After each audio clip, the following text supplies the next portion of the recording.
So I am currently at the storage unit. Today's the day there is a Stephanie Williams signing happening at Fight or Flight Comics. I'm excited about it. And I've got most of the things that I want to get signed packed, but there are two books specifically that I believe are in these boxes behind me that I need. The first of those is my issue of Wakanda #1, the Shuri story that Stephanie wrote. And then I'm pretty sure I have the first thing Stephanie ever wrote for the big two, which is In Marvel Voices Legacy #1. But I don't know exactly which box that's in, so we're going to go through these boxes and see what we can find. Now, the sucky part about trying to find this Shuri book, this Wakanda book came out around the same time as John Ridley's Black Panther, which I'm on the record of not enjoying at all. But this was also a time where I was not super organized in my collection.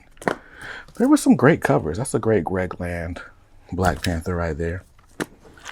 So you would think that I'm in the right box right now because I'm finding all of my John Ridley Black Panther along with Dark Web and X-Men. So all this should be in here. But the fact that I'm not seeing it with the Black Panther means that I'm probably wrong.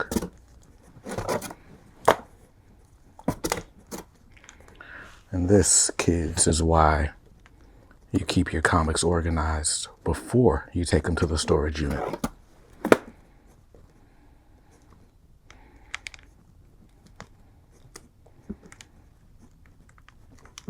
It's fun though, like going back through short boxes. I remember where I was in this time period. So this is Judgment Day, kind of the height of the second wave of Krakoa. And if I'm not mistaken, this would have been like 2021, mid 2021.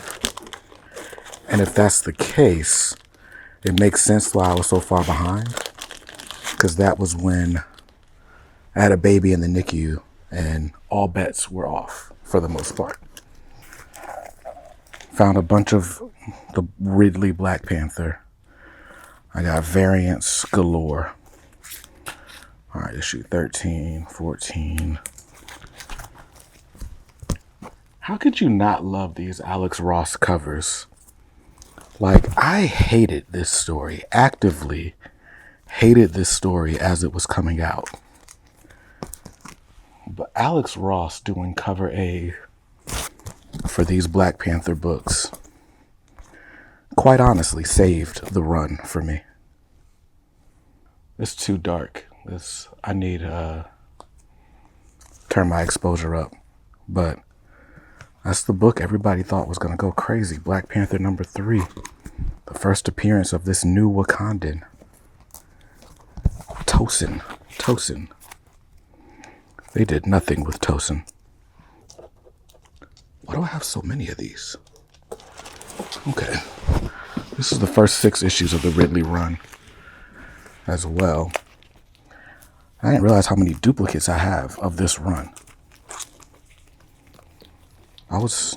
I went all in on Black Panther by John Ridley, which sucks. It sucks that I bought so much of this.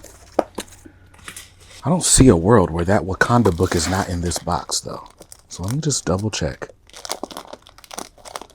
You want to see some other cool stuff while I'm in here? Got my Don McGregor, Dwayne Turner, Panther's Prey. And that is right here with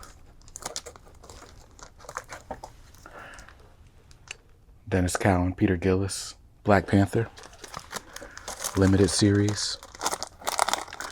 One day I'm going to put together a full run of Jungle Action by Don McGregor. I have all this stuff collected, but I don't have it just straight up. I'm going to try like 2 more boxes and I'm going to call it quits.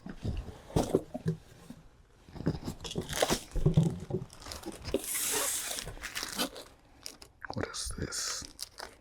Oh, that's good. Cool little Alex Ross Avengers variant.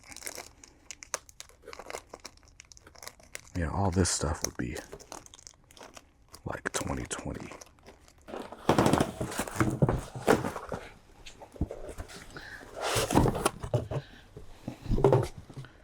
Saving graces. I have a lot of Marvel. Okay. More John Ridley, Black Panther. Are we here? Did I find it? What is this? Okay, now this is Eve Ewing Black Panther. It's gotta be over here.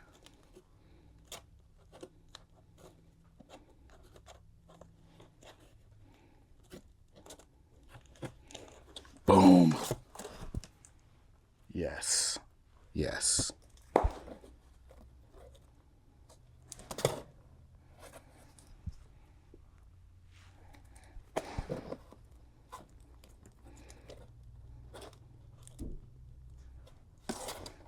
Really happened. If you know, you know. All right, just like that, we are in the car. It's Saturday, and so that means we're like 24 hours past the release of J. Cole's The Fall Off.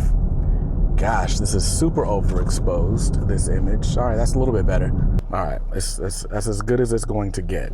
But anyway, we're in the car. What the heck?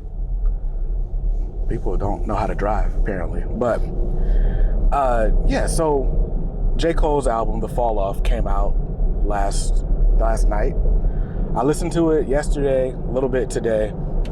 And, as a longtime J. Cole fan, I found J. Cole through the warm-up mixtape back when I was in college. This was 2009 was the warm-up. And I've been a fan ever since. And I gotta say, for this, all the hype to be built, this is his last album, it's gonna be a classic.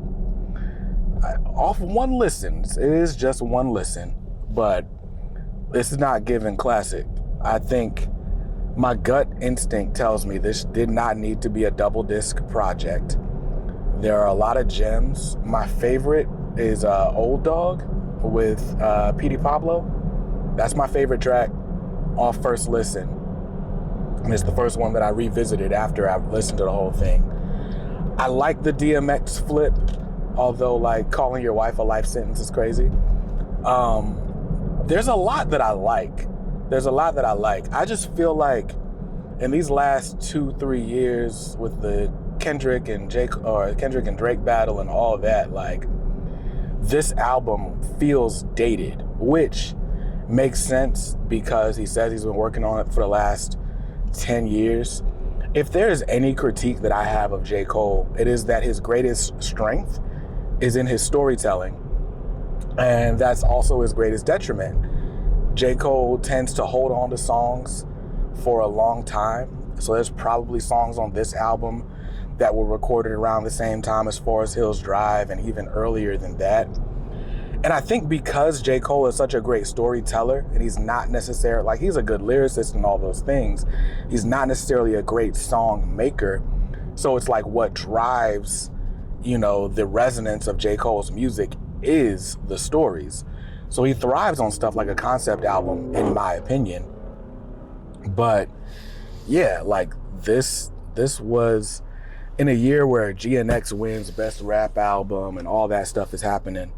I just feel like I want something that feels like contemporary J. Cole, not reflective J. Cole. I need J. Cole that sounds here, present, in the moment. And that's not all we got with this album.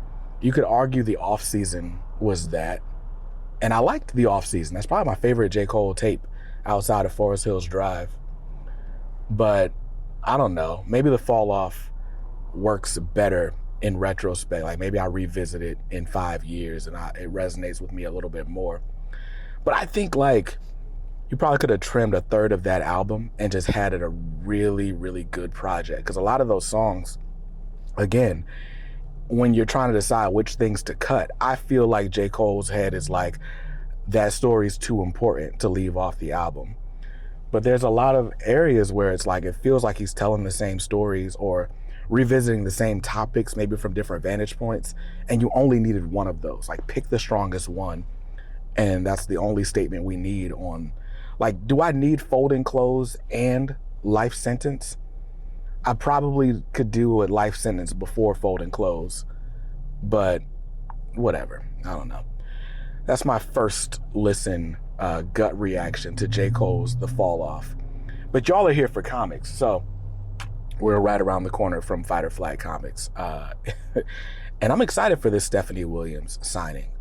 You know, I've been joking for the last couple of years that Stephanie is my cousin, and now she's in on the joke too, so we have fun with that. But it was fun. We were supposed to do this a couple weeks ago. Now I'm doing this on the day that we're doing my daughter's first birthday party. So I'm gonna have to cut my appearance short, but I'm just excited that I got all the stuff that I want to get signed. I found everything in the storage. And it should be a good time. Like, this is a great time to do a Stephanie Williams event. She's got 2 amazing creator-owned series out right now, Temporal and Roots of Madness. And I flip-flop on which one I think is better each day. I think Roots of Madness is probably the one that's got the hold on me right now, but I love Temporal as well. And I just think it's dope. Like, she's having a great year. I don't know what else she's got planned this year. It's only February. But, you know, so far she's been on a tear, and I'm curious to see how these series wrap up.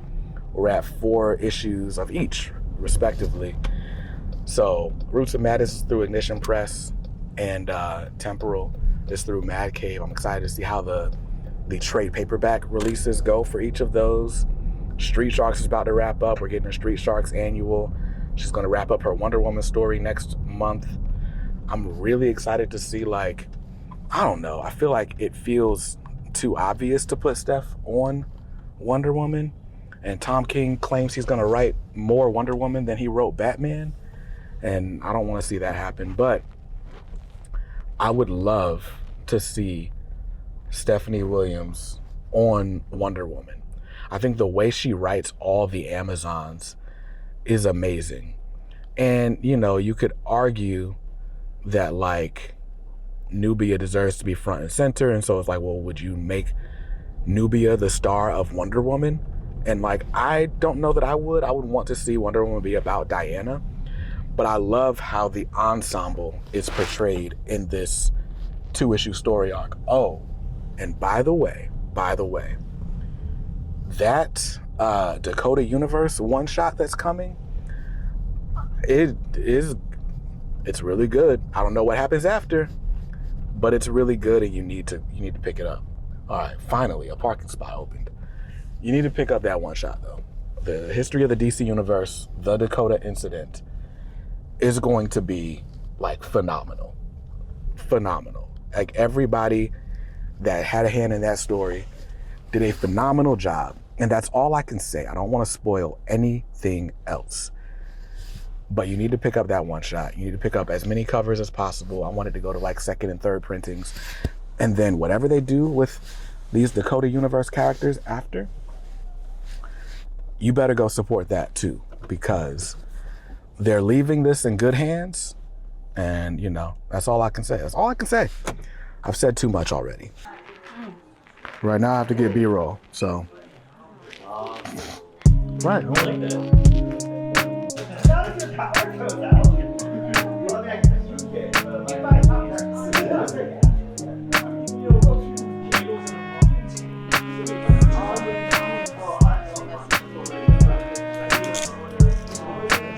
So far, so good. I haven't heard any complaints of anything. People really enjoy. Everyone I've worked with so far really enjoyed reading my scripts, and I hope that it stays that way. When you script, are you like a detailed person, or are you like a broad strokes kind of person? So I love that for you and for me. Thank you. Thank you for coming out. Is this your? Yeah, thank you. Yeah, no, of course, you guys are welcome. Yeah, you sure can.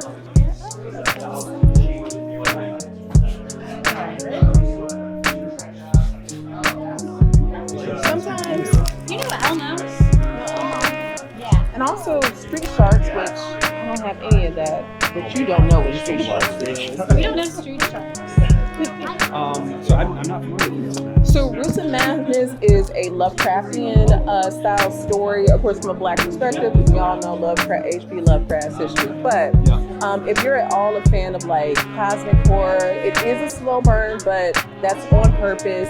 When it comes to writing horror comics, I quickly learned that you don't get to take advantage of all the things in movies, right? Like you don't get the sound design and all of that, so you have to be able to create dread and tension through the pages.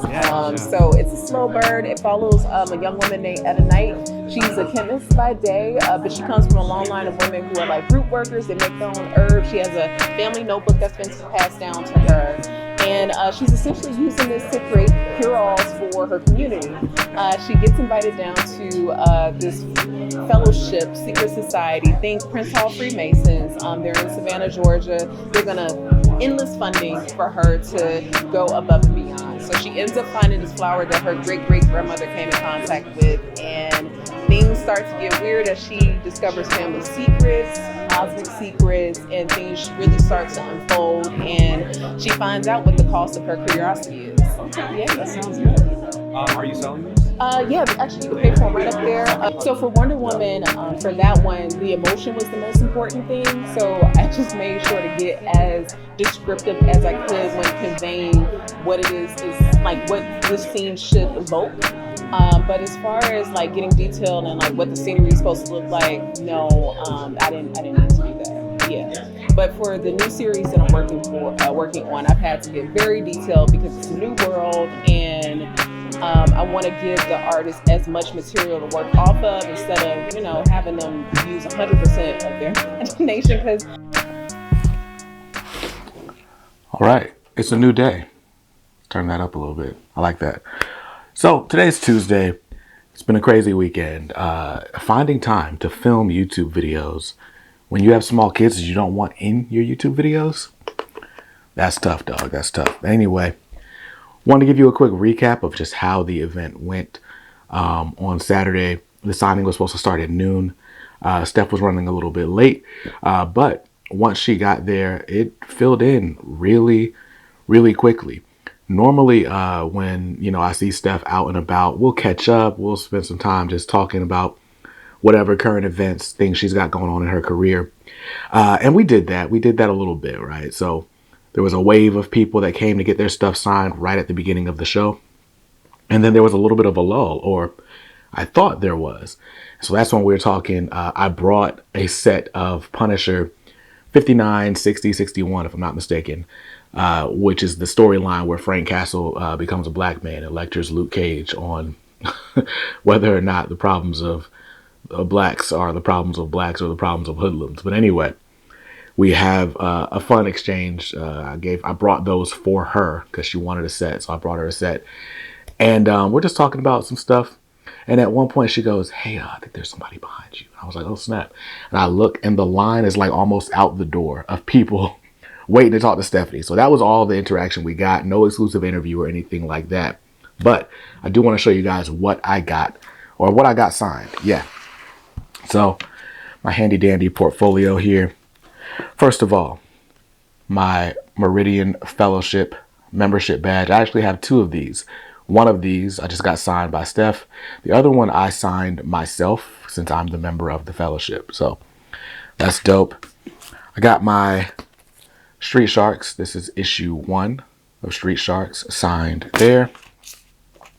And to go along with issue, my normal policy, if I'm getting stuff signed, as to not overwhelm the creator, is I'll pick the cover, the issue number 1, and then I'll pick my favorite cover if it's not issue 1. So for me, I had issue 1, and then my favorite cover of the Street Shark series is for issue 4. Like them inside a burger about to get eaten. It's just, I don't know, it's amazing. Plus it reminds me of Good Burger. So love that. Next up, I got Roots of Madness, and that was the exception I made to the rule. Typically, I would just get one cover. Roots of Madness number 4 is probably my favorite of all of the Roots of Madness covers, but it's not the only one I got signed. Got my issue of Wonder Woman 29 signed, of course. Here's Roots of Madness number 3.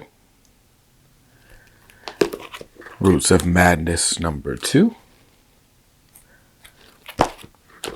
And number 1. Love that. Had to get all those signed. Now, I thought Steph was going to make an appearance with her husband and son. And so I brought this cover because I thought it'd be cool to have the whole Williams family signatures. Turns out only Steph showed up. So I'm going to have to bring this one to Heroes Con in June to get that rectified. I also brought my copy of Wakanda number 1. This was the ratio variant, History of the Black Panthers variant. But Stephanie wrote a really awesome like shuri story in there. Temporal number 1, the variant cover. I think was this cover A or B by Kari Randolph? I don't remember. I think Torrin Clark does all the A covers. So that must be a variant by Torrin. This is Marvel Voices Legacy number 1, Stephanie Williams' first Big 2 writing assignment. And then here is the A cover to Wakanda number 1 by Mateus Manhanini. Got that signed by Steph as well. So got a bunch of stuff signed by my cousin. And I'm always excited about that. Like, first of all, to have this big a stack with so many meaningful books, not to mention, I don't own any Nubia. I don't own any Nubia stories. Now, I wanted to grab some, but my favorite of the 2 Nubia miniseries she did, there was Nubia and the Amazons, which came first. And then there's Nubia, Queen of the Amazons. I like Queen of the Amazons a little bit better, but that book is out of print. That hardcover is not available anywhere. So shame on me for not buying it sooner. I might have to find something somewhere. I'll find a copy on eBay. We'll fix this before Heroes Con. But to have this deep a catalog, she's only been writing comics as long as I have been reading them. Because Marvel Voices Legacy number 1 was on the pull list back in 2021 when I started it. So that's crazy in and of itself.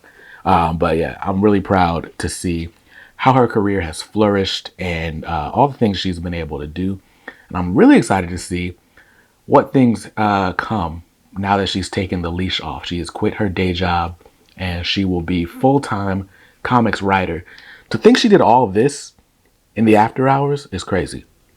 Full-time comics writer starting like sometime soon. I won't reveal crazy personal details, but I'm very excited about the new era. Some of the new stuff she's been teasing is going to be fun. It's going to be really fun.